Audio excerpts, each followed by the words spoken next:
In today's video, we are going to talk about how to redeem your Southwest Rapid Reward points. Watch the video until the end to learn this and much more.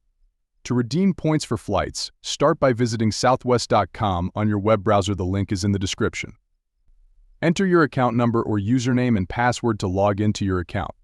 Next, provide your flight details including the date of travel, your destination, and whether you have company.